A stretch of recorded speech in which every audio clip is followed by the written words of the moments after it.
Hi, I'm Maya Bridgewaters. I've been debating with Vestavia High School for 4 years now, and I recently am the PF Resource Chair for Tempus Debate, and I'm here to talk about casing today.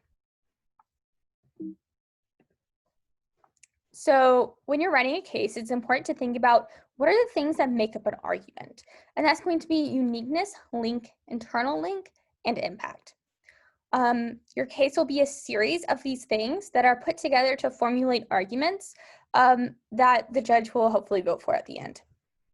Let's get to the definition of these things. So the first is uniqueness. The uniqueness is what is happening currently in the status quo, right? Is it good or bad? How will the resolution change that is what we want to be asking when we go into uniqueness. A link is how you get from the change to the impact. I like to think about this as a series of stepping stones, right? You start at the status quo, and eventually you're telling a story of what is happening to get you to the impact or the reason why to vote for you. Links come with warrants. Warrants is why the link is true.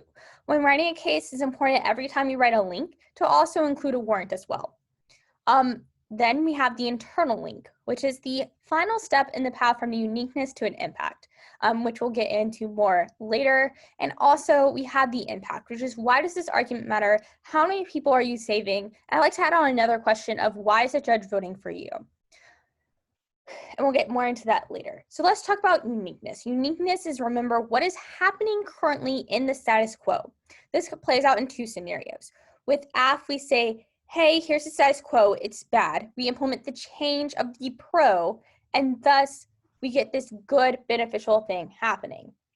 Next says, hey, we have this really good thing happening right now. If you implement pro, you're hurting or harming this good thing that's happening right now, and thus you're making it worse, or you're making the problem worse in general. PF resolutions are typically written as to where the pro side is the one implementing change. So it's really important to remember that when you're writing your uniqueness, whether you're on the pro side, which is for the change, or the negative side, which is against the change. Right. Then we have our link. So the link is kind of, again, this series of stepping stones about how you get from the quo to the impact, right? And, it can be a multitude of different things. You're going to have multiple links in your case, and it's going to be really important. So depending on the kind of links you're writing is, again, related to the change in the status quo. Right, so for an example, this is from the Medicare for All topic of the October 2020. I believe the United States should implement the Medicare for All Act of 2019. Right, so we have this link card of debt, and what it tells you is that Medicare for All is going to cost $30 trillion to finance, and thus you're going to see tax increases, spending reductions, and an increase of debt. Right, this is really important here because it's one thing that leads on to another. So you start with kind of this idea of like, hey, we're increasing debt. Where does that lead to? Does it lead to an increase in spending, which could eventually crowd out other social welfare programs? Does it lead to higher taxes on a middle-class family, which leads to less consumer spending, which leads to a decrease of economic growth? These things and these series of links that get you to these impacts of things like poverty and unemployment and, decrease of economic growth, recessions, are all things that are really important to the idea of a link story and how it functions. So again, we have the internal link, which can be really tricky. I like to think of it as kind of the last stepping stone between like the link changes and the impact. It's kind of the arrow between cause and effect, right? So think about it like this way. You have all of these things telling you, hey, debt is prohibiting economic growth, right? And we see debt increases consumer spending, debt does all this bad stuff, right? But then how do we get to this decrease of unemployment, right? What is that bridge? There's kind of a really big gap here. That's the internal link. Another example would be you have these loss of jobs, right? And your impact is poverty. But how do you get from loss of jobs to poverty? Unemployment. Your unemployment is your internal link. And so this is really crucial in not only having a contextualized argument. And it doesn't necessarily have to be carded. It can be definitely more intuitive within your thinking as well. And it's just something really important to consider when writing a case. Then we have our impact. And so this is probably the most important part of your case. And it's, what does the change do? So does that change lead to a decrease, an increase of poverty? Does that change lead to lives saved or lost? Those are things at the end of the day that your judge wants to vote on. It's kind of why the link change matter. Why we're here right now is to debate these two impacts coming together and which one is better or worse. That said, your impact needs to be contextualized. Let's look at this card. McCrary tells you that, as an economic slowdown happens, it causes a recession. And here's really crucial: 9 million jobs were lost during the 2008 recession. That number is crucial on what we call contextualized impact. It's simply not enough, and it's also rhetorically not persuasive to say, oh, we have this big increase of economic growth. It's really more important to say, hey, we're stopping 9 million people from losing their jobs and going into poverty. Because if you're the judge, you have to think about it this way. Would you rather vote for something vague that you're not sure is really happening, or something contextualized like, hey, I know it's 9 million people losing it? It's kind of a buzzword as to, hey, I'm voting for them because they've saved 9 million people. And it's something a judge really latches onto when making their decision. So it's really important persuasively and for you to win rounds to make sure that these are contextualized with numbers. And then you have the warrant, which is, again, why or how something happens. It is not enough to simply say, hey, we lose 2.1 million jobs. You have to say why we're losing those jobs, because we're losing that 2.1 million jobs because we've had this huge loss of revenue because we've implemented Medicare for all. That is the warrant as to why you're losing those 2.1 million jobs. And it's something the judge needs to know, because when someone tells you, hey, we're losing 2.1 million jobs, you're like, why? How? What happened? And that's what the warrant does, is it gives you that context and that reason why, and it makes you feel more comfortable for voting for an argument, but also makes your argument more structurally sound. Because I can guarantee you, in rounds, if you say, hey, we lose 2.1 million jobs, and you just simply make that claim, the first question they're going to ask you in Crossfire, it should be, hey, why on earth are we losing these 2.1 million jobs? To avoid that whole question and that whole question of your argument, which makes it rhetorically less sound, just go ahead and include a warrant in it anyway. It makes your argument way more sound again. Generally, there's only one exception to this, and uniqueness doesn't necessarily need a warrant because it's usually defined within the card. If you think about it, it's kind of intuitive that the status quo is happening right now. I think that's the only gap or way that you need to say that it is happening. You don't need to say why the quo is happening. Yeah. Okay, so we're going to break it down with this net contention from the Medicare for All topic.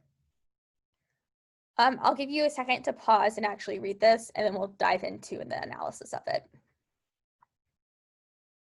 Okay, so let's start at the top with uniqueness. Richards tells you that the healthcare industry is the fastest growing job industry, hoping to account for 1/3 of total economic growth by 2022. This is a really good uniqueness because it tells you, hey, we have this really good thing that's happening right now, but Medicare for All chokes all progress. Implementing this change, implementing Medicare for All, means that all this good growth goes away.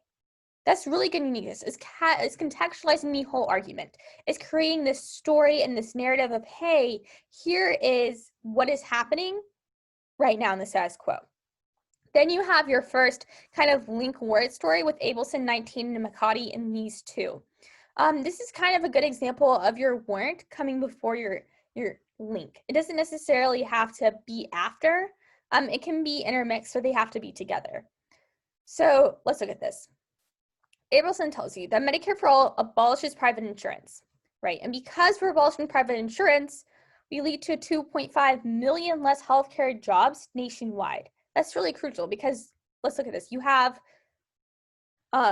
this reason why, because is the important word there. Because we are abolishing private insurance, we lead to 2.5 million jobs. It's a really important story there. Rosenthal 19 states that because we're losing $151 billion with under the Medicare for All plan, that would translate to a loss of public health care jobs of 1.5 million, right? So the warrant as to why we're losing the 1.5 million jobs is because we have this huge loss of revenue due to hospitals not being correctly funded under Medicare for All. These two things tell us and create this narrative that, hey, we're losing jobs, and we have a pretty good sound reason as to why. You don't have to question that. You already tell us in your argument. Then we have our impact. Key into the fact that it says impact is unemployment.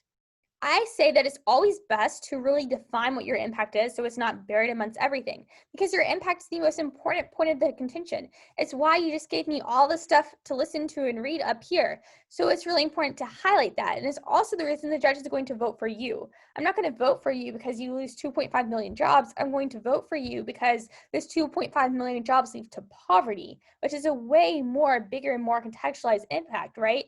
And a round that is easily weighable, can compare to other things as well. It's a really good reason to vote for somebody if they argue it correctly.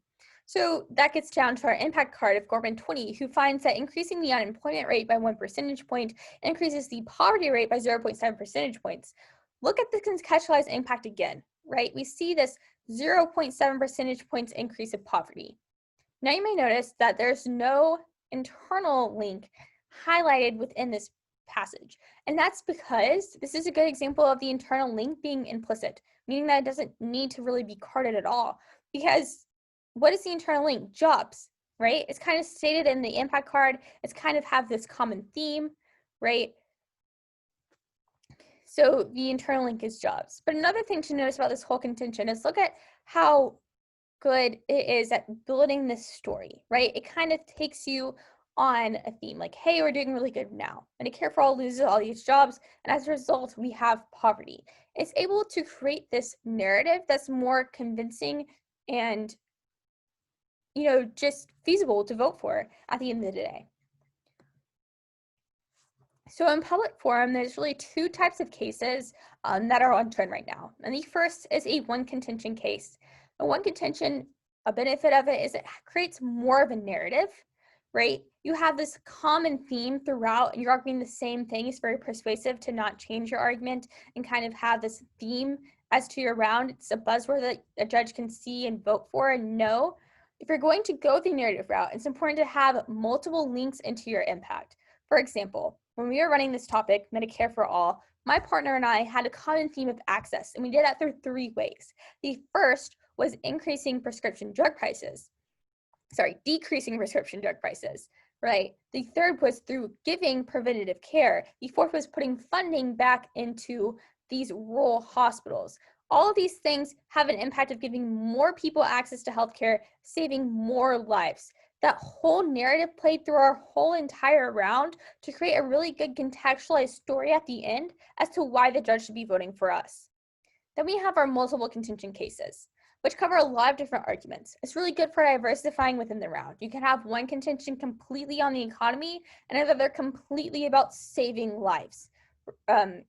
Right, so it's really important to kind of give diversity, because if someone has a lot of economic responses and they dump on you, you then have this whole other contention in this narrative that you can push and go for that still allows you to win the round pretty easily.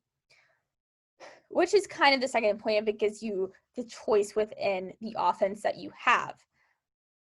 I mean, each one pretty much has the pros and cons. I used both. On our net case for this topic, we had one contention about the recession and another contention about saving lives through pharmaceutical innovation. The contentions can be completely different from each other. In fact, I think it's better if you do make them completely different for each other, because then there's a reason for there to be two contentions. But either one works both great and can be both great strategies to implement in the round. It's more about what works best for you based on preference. It's about what works best within your circuit. If you have more of a parent judge circuit, maybe a narrative debate is really better as well. And it also at the end of the day depends on the arguments that you can write. If you can't think of three links into one contention, it's better to have two really solid links into two contentions as well. And we have a whole other video on Crossfire. that Ariel did. So if you'd like to learn more about Crossfire than what's just on this slide, please go check out this video. It's really it's really helpful. And if you do have any questions, please leave them on our website of Tempus Debate. We try our best to not only spread debate as an activity in Alabama, but also answer all of your questions because we want to see everyone thrive. And with that, I'll sign off and say thank you.